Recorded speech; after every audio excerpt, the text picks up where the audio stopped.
Welcome to In the Barracks, a place for prior and active duty service members, first responders, and their friends and family to hang out and talk about life. The Barracks is a place to share thoughts, ideas, accomplishments, and dreams with the goal of encouraging people to stay connected to the world and do the same for others. Miss Kim, just tell us a little bit about what was your experience working at Pathways with Yountville when we were up there, you and me and Tom, and when you were up there and you were doing, helping these guys. And what was that like for you when these fellows were coming back with multiple tours? They're SEALs and Rangers and guys who are, that one guy was a West Point Ranger, two Right. tours. Mm-hmm. And what was that like for you?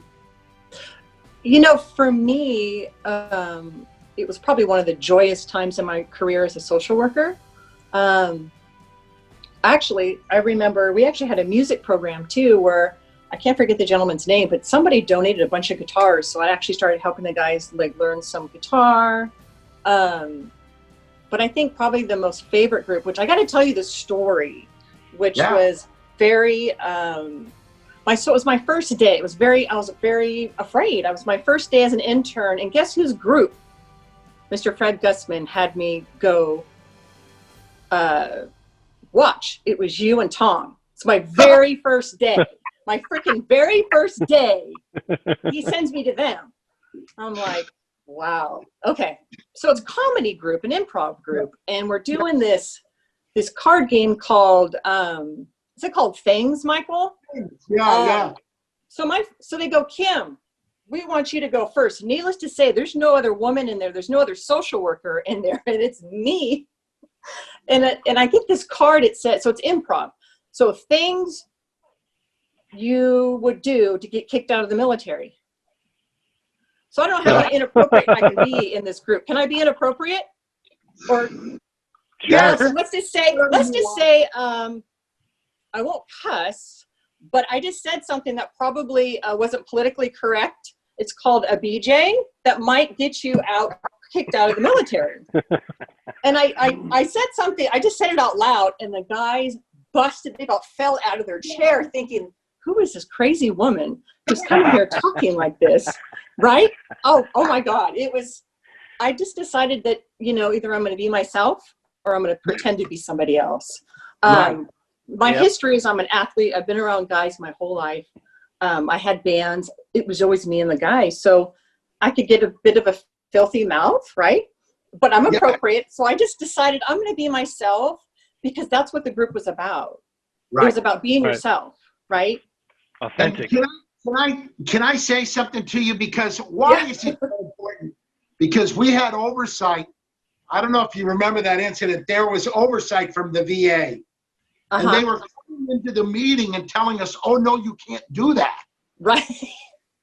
We're like going, seriously, combat veterans, multiple tours, coming back need the medicine of laughter way more than the political correctness of trying to be so perfect. And it didn't work. And then because of people like you instinctively, intuitively knew to do that. Why is that? And you know that because you're a social worker and a therapist. Why is it so important to let that be? Can you tell people across America right now why it's so important that when combat veterans, first responders, cops, you have to, as Dr. Watson said, Adler says, be with them at their level. Why is that so important? Well, in social work, we talk about you got to meet your client wherever they are, right? It's not our place to judge anybody. It's not our place to be harsh, For me, it was about connecting with these young men. Right. To me, they did love instinctively, it's interesting too, as a social worker, instinctively, I had these things in me, just maybe because of my experiences in my life. Right. I just felt like, I think I know how guys act. I think I know how they think. And also, I'm a hairstylist, so I have a lot of men hair clients. So I have a stacked experience of working with men and how they think. You know, I don't actually, a lot of guys as a hairstylist would come to me and say, Kim, we love coming to you because you don't talk so much. So, you know, it's like chit chat, right? I said, Yep. So I kind of learned by listening to the men in my life, right?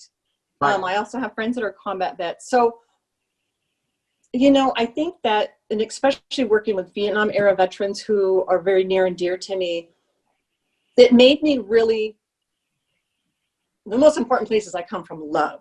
Like, I'm here, I'm going to listen to you, and I want to meet, you know, these men where they're at. Right. And it's important, and it's about respect.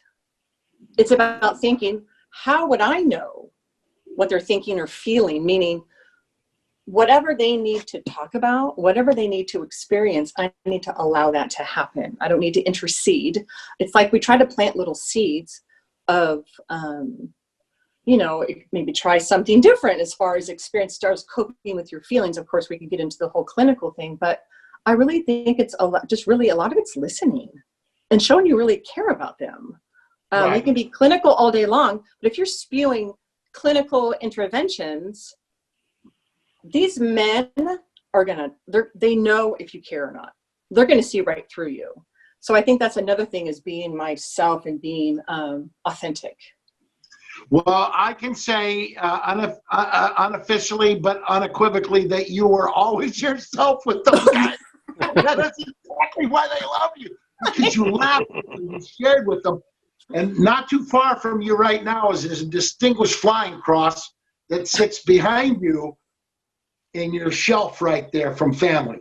So you understood, understand, and get it. And so to have that, and to have that, you showed up and they loved you. And when you started to share, I was like, finally, for me, because everybody was being so overly clinical, as soon as what you did was you gave everybody, even though when you were an intern, you gave all the other folks, including one whom we lost up there, who was in our sessions with us, who was killed by one of the veterans. Everybody lightened up because of you. And it was awesome. And you did great work, and you led the way towards laughter being a medicine that completely defeats the purpose of opioids. Right. You know, and I believe in clinical work. At the same time, you got to have that humanness. And I think that as clinicians, I see it. Well, let's pontificate. It's like, I have the greatest book that I love. It's called The Tao of Pooh. And it talks about every character. And I think of Owl. Owl, you know, I'm going to pontificate and tell you how you should run your life. And it's a bunch of BS, because you're not meeting these men, you know, or, you know, we just work with men, but I was going to say, or women, we need to meet them where they're at. And we're not experts. I don't ever want to think that anybody thinks they're an expert of what is going on inside a human being's heart and mind. We can maybe get, you know, try, but we're not an expert on that person. Right. Right? Absolutely. What were your, when you said you kind of went in and the first day there at the first group you landed in was with Mike and Tom. Right. What were your expectations or anticipations, and then were they met, or how did they shift, or what did you learn from that? Well, wow. I'm not sure. I really tried not to have an expectation. So I think for me, going into that group, maybe my expectation was actually, I didn't think that the group I walked into was going to be what it was going to be. I thought it would be more serious, you know? And then when I kind of saw everybody laughing and joking, and then we started this game, I think, again, I decided I needed to be myself and not the clinical person. I needed to be a human being. Yeah, I have experience. Yeah, I have education. But I felt like I really needed to show these men my humanness, that we may be different, but we're not, right? So I think I was trying to go from a different approach rather than more of a clinical. It's more of that human heart to heart kind of thing. I can relate to that as a practitioner. You know, we spend a lot of time as professionals, I think, honing our clinical skills and whatnot. But when I've noticed in my own professional career that when you really just break it down and become authentic and relate to your patients, that's when the magic happens, you know. Right. And we can fix teeth all day long, but we can, you know, but are you relating to that person that you're treating? There's a human being there, you know. Exactly. So I get it. Yeah. I think that's going to be a big part, you know, having Tim have that understanding from doing some work already with some veterans out there throughout his, you know, 25 years, and then leading into this, you know, when we start doing our clinics with Vets Mobile Dental Unit, and realizing that, and for everyone to understand that, because we're going to have dentists come in, you know, with their assistants and hygienists come in for a day to volunteer, or 2 days, or whatever it is. But it's going to be really important that we even kind of come up with a pre-screening for sure, but also just kind of a pre-informative class, if you will. Class isn't the right word, but just to kind of spin people up on, like, look, these are people that served at all different capacities. There's all sorts of stuff that could be going on just beyond, you know, the dental care that they need. And so it's so needed. And having that understanding that, like you're saying, you know, like, you know, Tim just kind of reiterated, having that human connection beyond just taking care of teeth all day. You know, that's going to be and that's huge. where I think, you know, that's where that huge trust factor comes into place between a practitioner and the patient.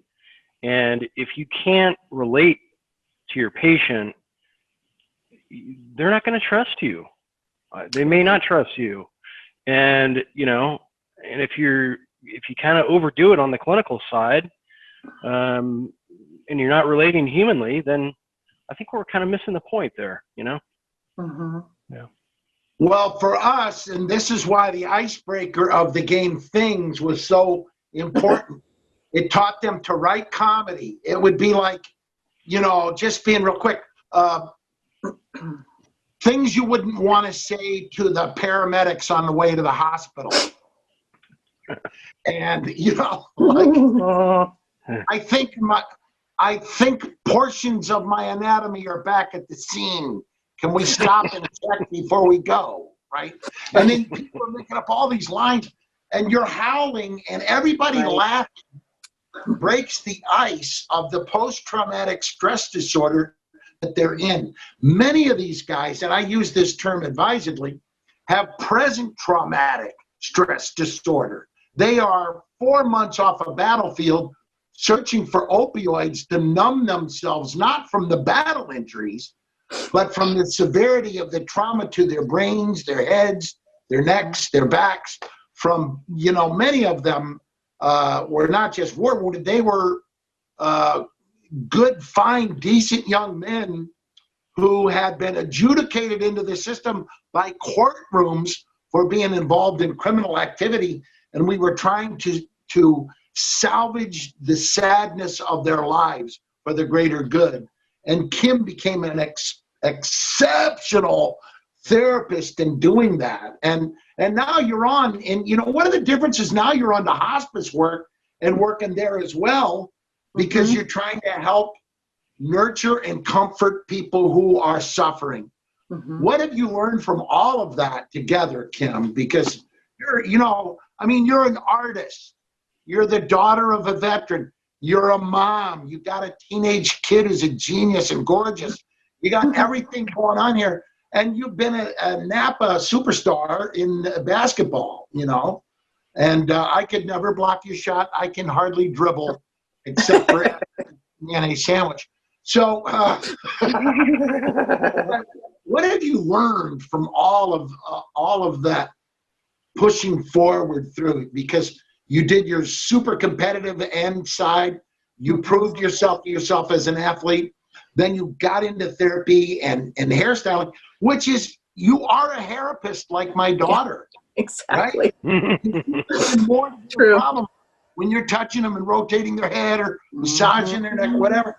What is the culmination of how you've move through this line of work into hospice work?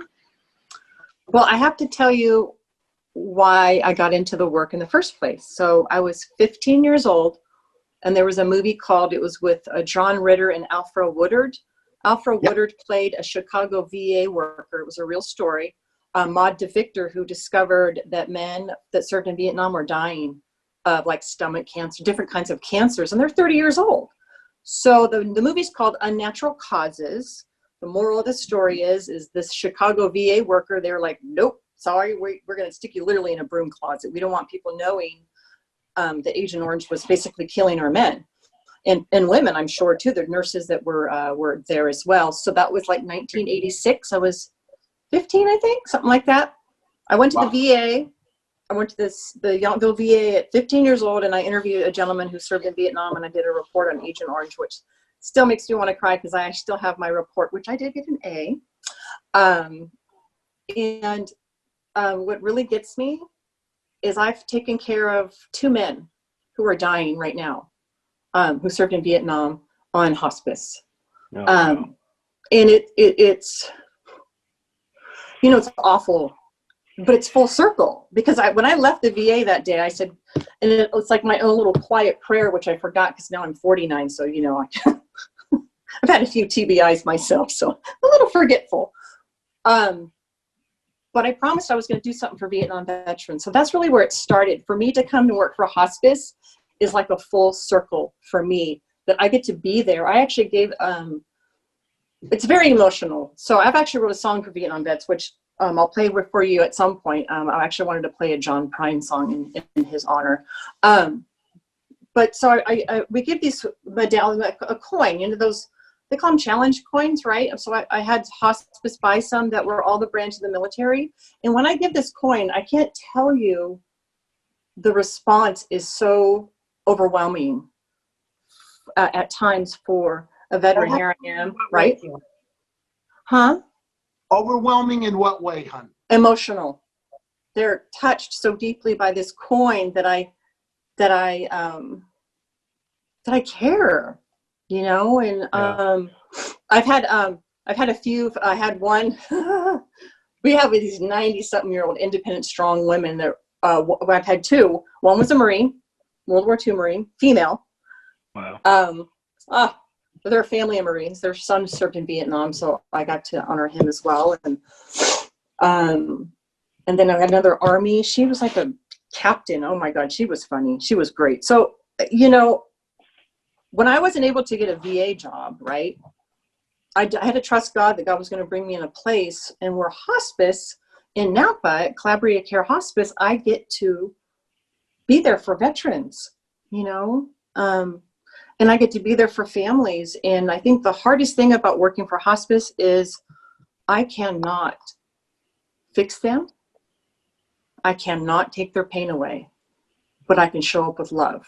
And I think working with combat vets taught me that. I can show up. I love them. I do the best I can. Now I can't hug them, which is really irritating because of this COVID-19. So I'm masked up and I do Zoom, but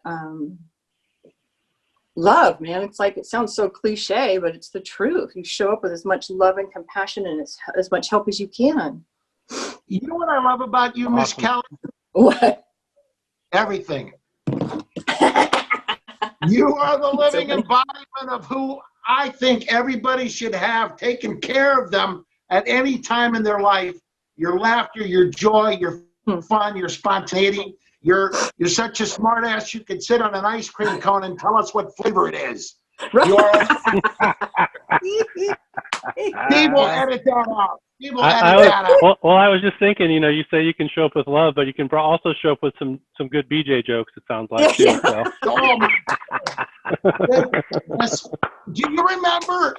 There's a picture of me in the Santa Rosa Press Democrat. Yes. Because one of our guys, I don't know if you remember Dustin, the Army sergeant, who became a hedge fund guy. He's a genius guy and very super smart. And his soliloquy about almost suiciding in front of his wife and being in the driveway was epically frightening, you know. And I mean, we all just sat there frozen in time.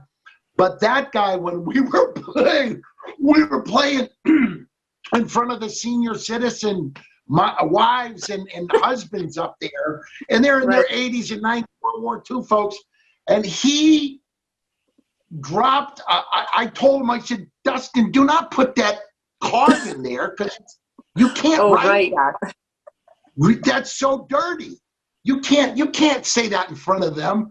And one of the old ladies says, yeah, I'm not going to go into it. Was just a bit. What is that? And the other one just goes, oh, it's a blankety blank. And I go, oh my God, we weren't filming because I was like, oh. And the guy from the photographer took a picture of me with my hands on my chest in front of a 90-year-old woman. And none of them, because their husbands were combat guys, and they just went, okay, who cares, right? And we were like dying laughing. But Kim, play your song. I'd like to hear you sing your song. Oh, so John Prine wrote a song called Angel from Montgomery. Okay. All right. Here, I'm going to put this back because I sing a little loud sometimes. That's okay. All right. Because he passed away this year.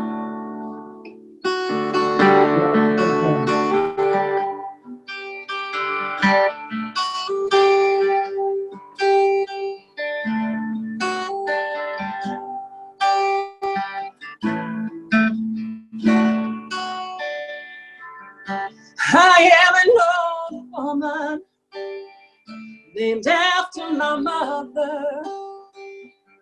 Home bound is another child that's grown old. Dream of thunder, lightning was desire. The storehouse should have burned down a long time ago. Make me an angel that flies from Montgomery. Make me a poster of an old rodeo. Give me one thing, Lord, I can hold on to believe in this living. It's just a hard way to go. When I was a young girl, hand me a cowboy. Wasn't much to look at, just a free rambling man. No matter how I tried, years seemed to go by. Tears seem to flow by, broken down, down. Make me an angel that flies from Montgomery. Make me a poster of an old rodeo. Give me one thing, Lord, I can hold on to believe in this living. It's just a hard way to go. There's flies in the kitchen, I can hear the buzzing. Done nothing since I woke up today. What kind of person goes to work in the morning to come home in the evening, got nothing to say? Make me an angel, flies from Montgomery. Make me a poster of an old rodeo. Just give me one thing, Lord, I can hold on to believe in this living. It's just a hard way to go. To believe in this living It's a hard way to go. There you go.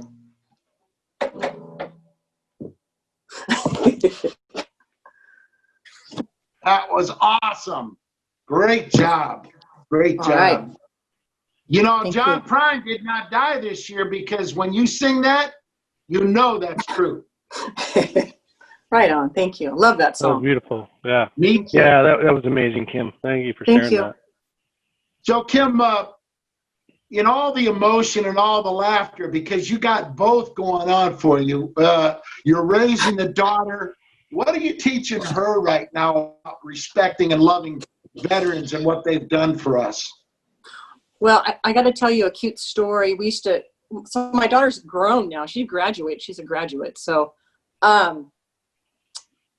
we'd go to the Yountville Vets Home. They have a pool there that the Yountville city used to, take care of. And so we'd go in and actually 2 stories. So I talked about veterans. I talk about the importance of respecting veterans. And a lot of it started around Vietnam era.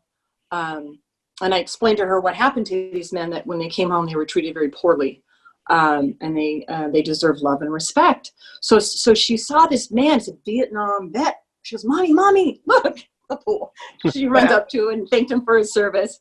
And then we were at the airport. This about crushed my whole family. We're going to Washington, the state of Washington. There's a young man. He looked like a baby, like fresh out of boot camp, probably. He looked maybe 18, 19. She walked all the way over, Mommy, and she's like, boom. And I'm like, oh my God, where'd she go? She went up to this young man and thanked him. And you should have seen the look on this young man's face. I mean, she was maybe 5, 6. She's teeny weeny. It was, and to fast forward to today, she actually spoke at her graduation, and it was very phenomenal. And because of so many things that she's experienced in her life, the things that are happening in our country today, she wants to be a civil rights attorney. Wow. So that's, I know. Yeah. I know, right? She's always Wow. spoke out. I said, Marissa, you were first grade, you were breaking up 2 boys from fighting, and she actually even got hit. The teacher told me she didn't get hurt. But I said, as a first grader, like, no, we are not doing this. You know what I mean? So I think just Wow. God gave her this beautiful kind of strength to want to help people, You Well, know we need what's- that. We need that right now, right? Because Right. the lines of justice and mercy are a little bit blurred, I think. We need right. people with dignity and morals and empathy. If we're going to decipher how to sort this mess out, That is so true, Tim. Everything that you just said, 1,000% is true. The people that need to step up to leadership live and breathe compassion, connection, and nurture and comfort to those who suffer. And in doing that, we show the example to the people who want to judge and assess and suppress and sometimes incarcerate in fear. Be studying what it is that got these guys. Most of our guys up there adjudicated into the systems, we put them in a situation of some as many as 6 to 8 tours in special forces and special services. And then we're angry when they've got an issue with alcohol and drugs and violent behaviors. It's a disconnect. Right. Right? Yeah. Am I wrong? Yeah. Yeah, it's a huge disconnect, and I can actually, I'll come out of the closet. I have my own anxiety disorder I deal with, and it actually has been very interesting. I kind of laugh at God, like, really? So now you're going to give me some anxiety disorder so I can really understand? Freaking thanks. Appreciate it.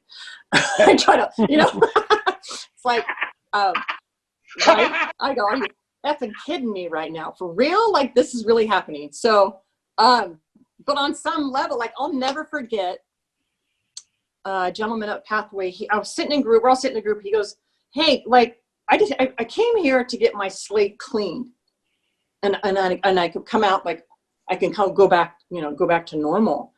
And it's like, there's no going back to normal. There's no going back. So for like, personally for me, it's like about moving forward. How am I going to cope with this intense anxiety? Like, how you feel like you're jumping out of your skin, you know? So I personally understand it, and professionally I go, so many people, they'll throw these clinical terms around, but at the end of the day, if you knew what it truly felt like to suffer, to be afraid, to be, you know, to carry a bat in your trunk or carry a bat in your car, you know Yes. what I mean? Yeah. You know, rather than a weapon. Well, right?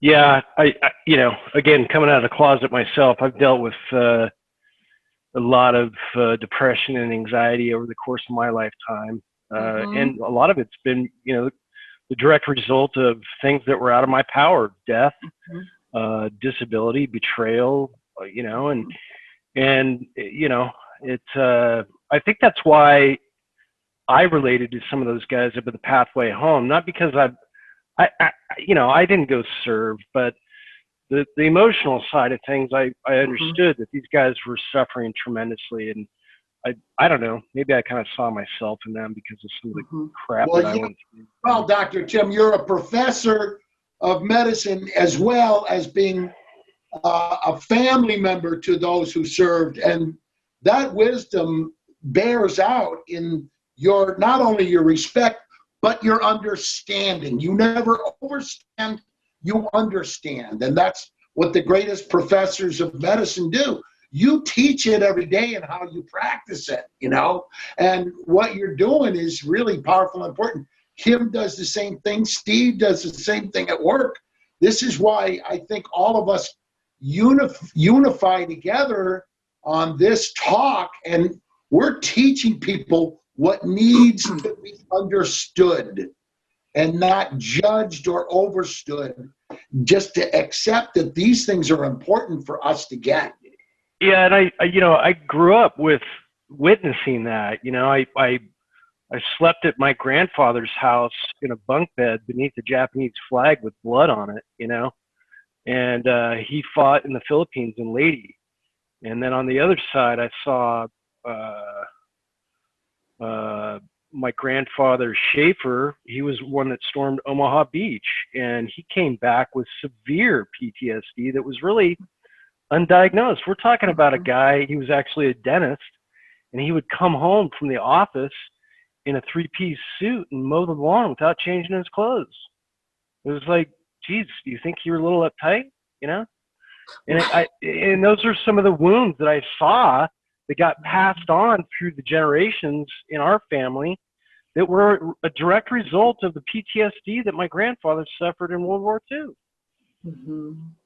And that's why, Tim, thank you for sharing that, because those invisible wounds that you're talking about, that's what we'll be addressing when we do Vets Excited to Smile mobile dental unit. We'll see dental challenges, but also mental challenges. And how do we help them soothe and self-soothe and help them be relaxed enough to get treated for the severity of dental challenges and mental challenges they have. And you know, you exude it, and Steve exudes it, and Kim exudes it, just by loving and being around people, because what we need more than anything else, as the wingman to the Veterans Administration, we just want to help them help others do well and get served by a nation that's grateful to them for what they have sacrificed and done.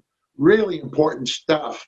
So, Steve, tell Kim what we're doing at Vets Excited to Smile. Well, yeah, so we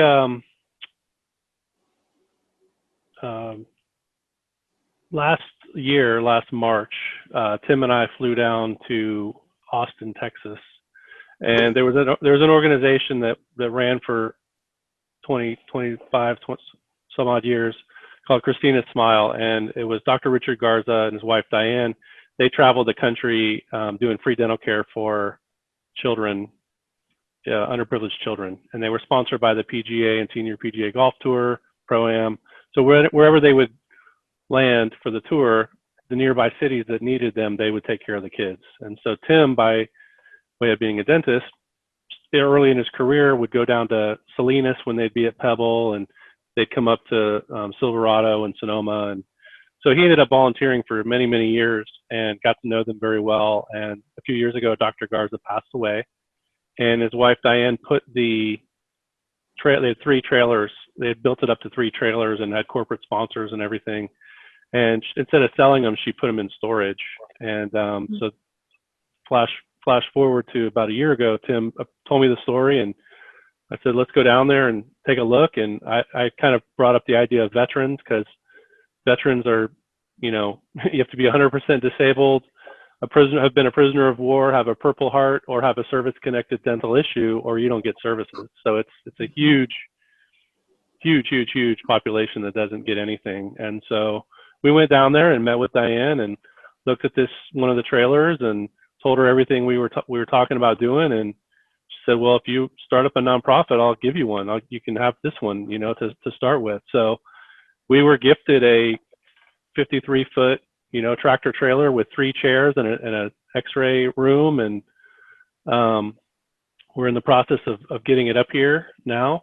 We have our 501c3 officially, and board of directors, and some money in the bank. And we were basically just got to get a driver to bring it up here. And then as things loosen up more and more, and it's safe to have a clinic, we'll be ready, because we've just around here, I've already connected with the VSOs and some of the VA offices. And I mean, we know there's no shortage of people just right here in our area to start with.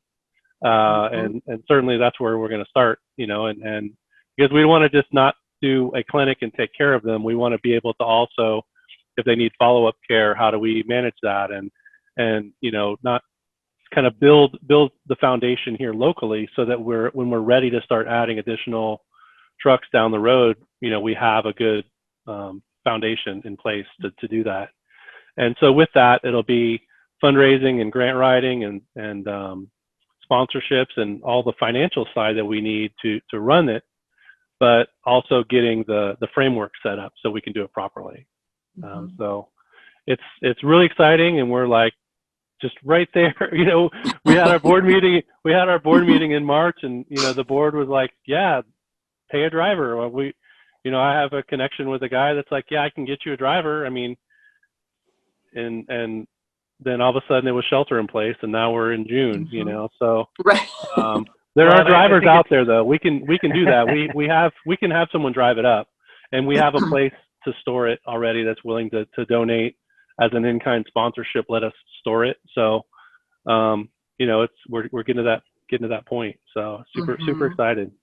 Well, I think it's neat too, Wonderful. Kim, that we both of us had the opportunity to grow up in Napa, and my sister was the lifeguard up there at the pool at the veterans home, and we used to go up there and swim all the time. And and it was interesting growing up kind of in the shadows of one of the oldest and most prestigious, if you will, VA veterans homes in America.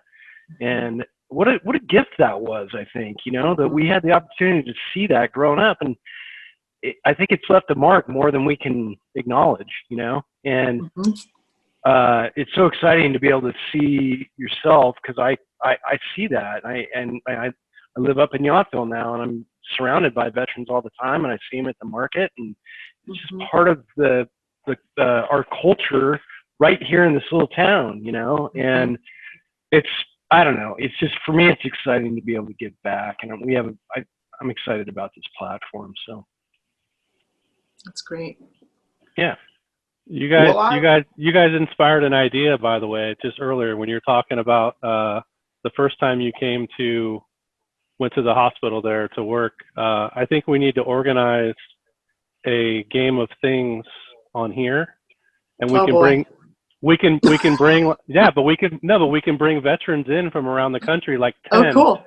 and have all the windows, and we can run that game on here for, see what happens. There you go.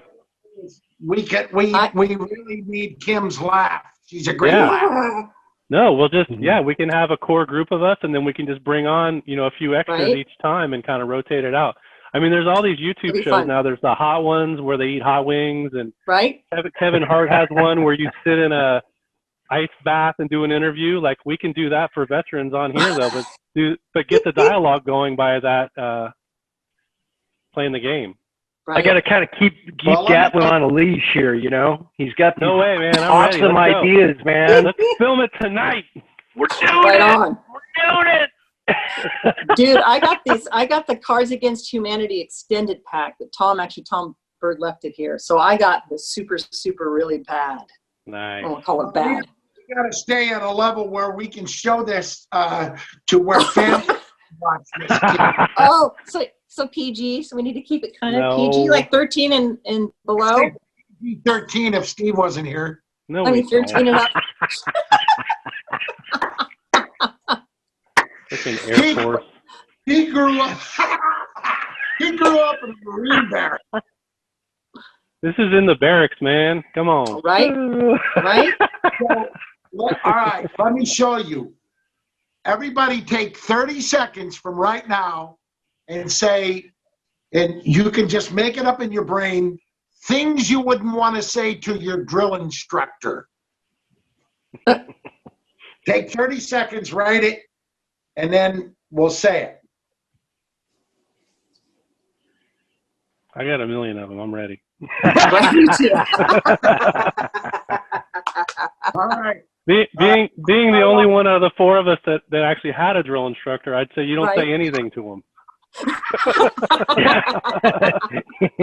You could start with, hello, how's your day? Yeah. Did you get some sleep last night? Those are all Just things try you not don't to say piss to your him drill off, instructor. right? Try not to piss him off. I will start with this line.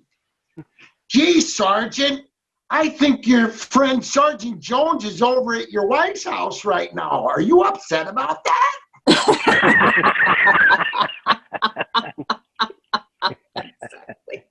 All right, Steve, your turn.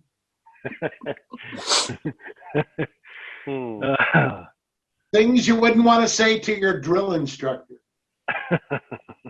Are you sad that you didn't join the Air Force? Yeah. You need to trim those nose hairs, sir. Right.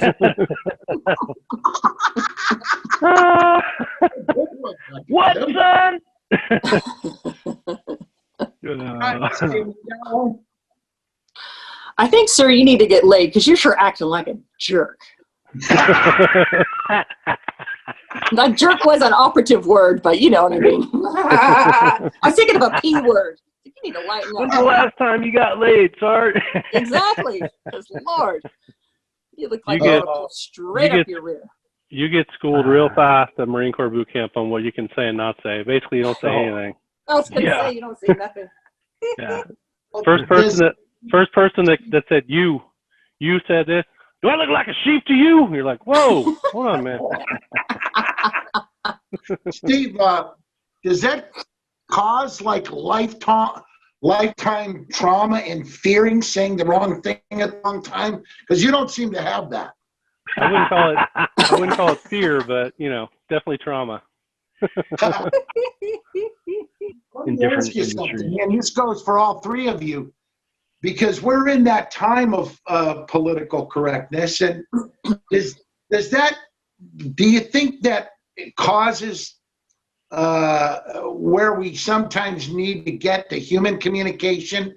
Does all that correctness, because we're so guarded now, sometimes we're afraid of saying the wrong thing, so we don't say anything, and that stifles communication that's needed at times for humor and laughter. Because that was one of the issues from the VA. They'd say, you can't say that because we'll get sued by somebody.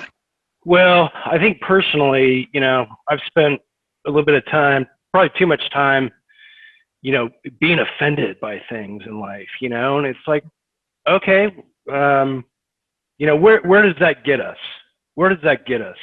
If we're going to sit back and be offended the rest of our lifetimes by things people say and do, well, we're not going to get very far, you know? And so I thought some of that political incorrectness was a bit refreshing.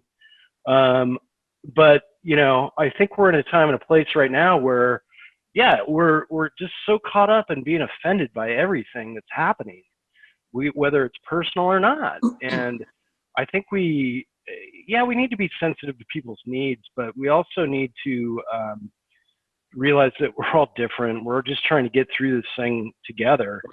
And so there needs to be some common ground there, obviously, but Right. we can't go through life being pissed off and offended. And I've done it. I've been there, right? Yeah. So.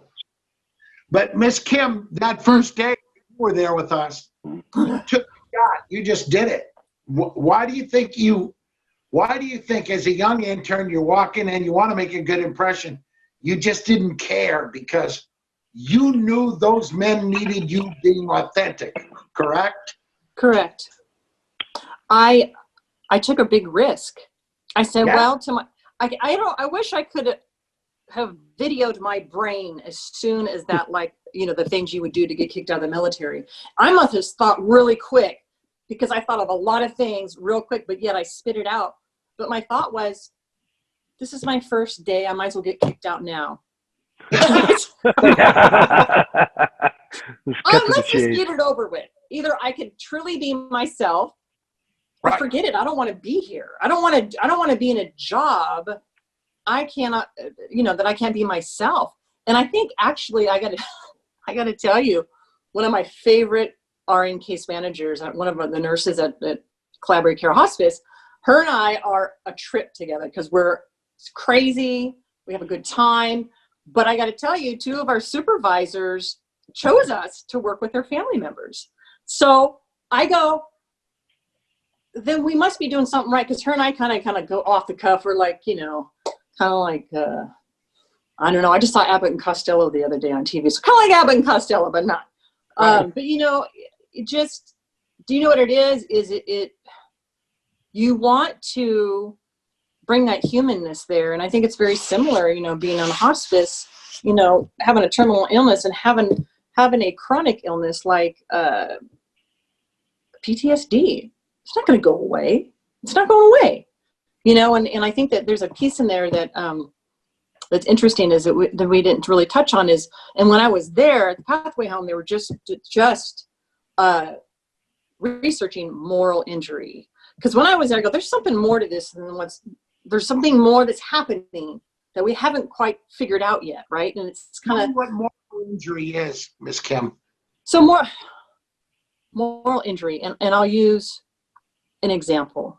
And especially, I have two friends that are Catholic that served in a combat zone. And I'll come from this perspective. You know, thou shalt not kill. I'm not right. Thou shalt not kill. And here I go, and I'm killing people. Or there's a particular instance where, you know, a Marine that I worked with at Pathway, he says, Kim, my buddy's in the Humvee, he's crying, and he's burning to death. You know, and he felt like he should have done something. There's not one thing in that moment I could have said to this young man to fix that. So a lot of it is the PTSD therapy wasn't really helping that. So you're reliving this horrible incident. But Right. Some of the research that I've read, actually, I have a book, Adaptive Disclosure, and it talks about moral injury and how to address it. And they talk about forgiveness, forgiving yourself, right? And I never learned about forgiving yourself in the CBT, you know, or, you know, they have the prolonged exposure therapy. This really talks about forgiveness and about learning how to love ourselves somehow, like make some, you know what I'm saying? Like take little steps to heal that deep wound, you know? And I don't know how I got off on that tangent, but it just kind of came out of me. That's awesome. That was awesome. Moral, you know. getting back to moral injury, you know, Mm-hmm. and again, you know, kind of what I was getting at too is, I was wronged, you know, Mm-hmm. you know, and we see it again, You see it in families all the time. You hurt me, you know, and you hit it right on the head. I mean, if we can't forgive people, and I'm speaking to myself, if we can't forgive people, then we can't make progress. Right. You know, it's very difficult to make progress without forgiveness and understanding. I will share that I had a person I dealt with 30 years ago who had come back from a tour in the military in Japan. He was a military policeman at the front gate of the base, and a family was exiting, and he was told by the people, don't let them leave, and they drove through the gate wooden barrier, and he fired directly into the car. And this happened. He was a Native American guy who had an alcohol drug problem that I was helping him with. He killed 6 people in the car where he was, and they were allegedly doing illegal stuff. And he was to come back, and it was okay. The shooting was cleared, and he never dealt with it until he was in his 60s. And that whole time, for that moral wound that he had, and I told him, I had a person teach me one time, you cannot heal a wound unless you drain it emotionally and spiritually and then physically. So that's everything you're talking about, Miss Kim. And what you do with all these patients that you have had up there, and the incidences where there was some death because we didn't quite have a grasp on, with nobody blamed, we didn't have a grasp on the fella that the nature of his post-traumatic stress disorder. He decided to take the lives of 3 people who were supposed to be his healers. So I'm just saying to you, and to Tim and to Steve, thank you for what you're doing, Miss Kim. You're an awesome spirit. And I had an evil intent here, because down the pipe, I'm going to ask you to come and play with us and sing songs for us when we do a benefit up in Yountville. And maybe we'll park the truck, the mobile unit up there, and see if we can help the VA with some of their folks. And you and I can put on a little show like we did before up there. And you are an awesome, awesome spirit. Well, hey, it looks like you're doing some awesome stuff. And Thank we're you. honored to have you join us here. We hope you can continue to collaborate with us, and likewise with you. And I'd love to. Keep up the great work. You have beautiful music. You got just a tremendous spirit about you. Thank you. Fortunate to have you here. Thank you. Thanks so much for coming and joining us today. It was a lot of fun. I appreciate it. Thanks, guys. Sure. All right. Hey, Kim. Yes. As you just take a moment, you just think of these words. I always tell everybody that everybody gets a little bit angst-ridden and fearful. And they all think it's all falling apart out there. But, you know, there's this piece of scripture that I quoted up there to the guys. And it goes like this. It's the 46th Psalm. There is a river of gladness that runs through the city of the most holy. He's within it. It will not fall. He will save it at the break of dawn. Nations and kingdoms will totter. Despots and tyrants will fall. But when the Lord lifts his voice, the earth melts away. Come and look at all the desolation he puts forth on earth. But he ends wars to the ends of the earth. He shatters the bow. He splinters the spear, and he burns the shield with fire. Be still. Know that I am God. The Lord of all the host of angels is with us. And you are one of those angels that's been with us, healing our veterans, helping their families, helping your own family, and growing into the patriotic belief that those who have served, too much we owe, we must give as much as they gave for us in their sacrifices. So thank you again. You're welcome. I have one thing I want to leave with you, that I read a quote from Mother Teresa. And it came out of one of my biggest people I go to inspire me is Father Greg Boyle, who started Homeboy Industries. Oh, yeah. And he I've read a couple of his books, and he put this quote in there. Mother Teresa said, sometimes we forget that we belong to each other. That we belong to each other. I don't care what you look like, where you come from, that we belong to each other. And I really try to remember that other day that, we do. Yeah. Amen. Thanks. You were Thanks, great. guys. Thank you. Thank Go you. ahead. Thanks, guys. Thanks, Kim. Uh-huh. Okay. Thank you for joining us in the Barracks. To learn more about our hosts, guests, and how to support Vets Mobile Dental Unit, visit www.inthebarracks.org.